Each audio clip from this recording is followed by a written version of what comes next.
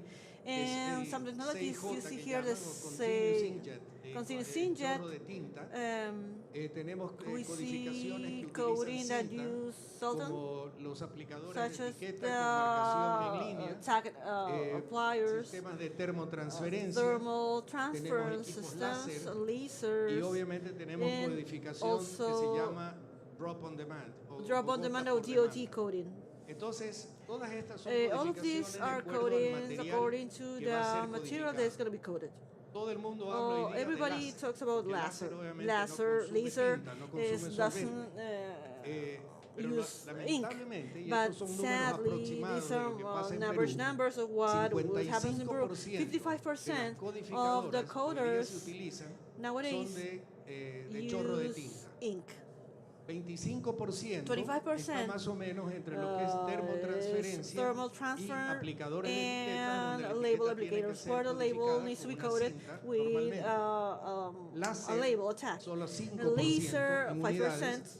And 15% on the different solutions of alternative to ink, drop on demand in the boxes. The idea of using laser is a very good idea, but sadly it has a lot of limitations that obviously are not going to allow that we substitute everything.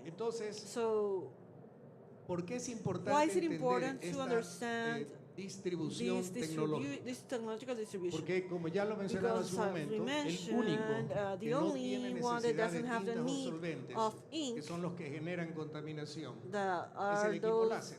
Is the laser. Solo 5% Only 5% of the production units have a laser device. The others use ink or thermal transfer to the label. Entonces, para el marcaje, digamos, el marcaje es el que se tiene que adaptar a los cambios de envases y no al revés.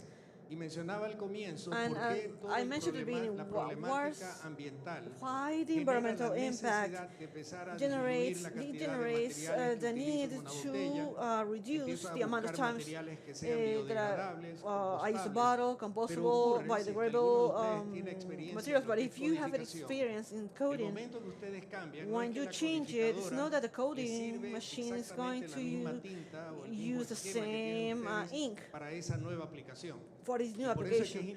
That's why it's important that you understand those changes. Need to do tests, need to be aware of this. So you need to choose a supplier, a coding supplier. We are one of them. But once again, I'm not coming to sell our company, no. It would be interesting, but no.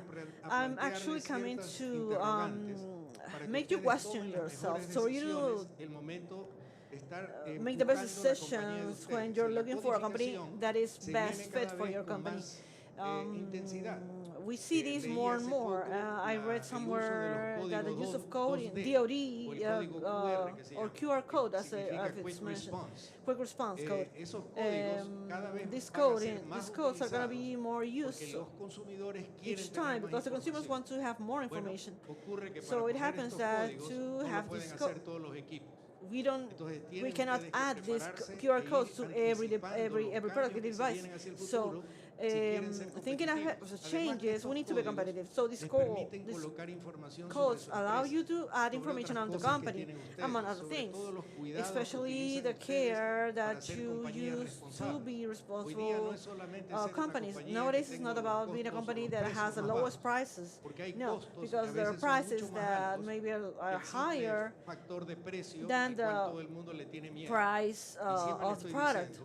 I always say to lower the price, there's a lot that are going to disappear. So we need to be aware of adding value, and that's what we all have to start doing, adding value in the different areas that we are working on.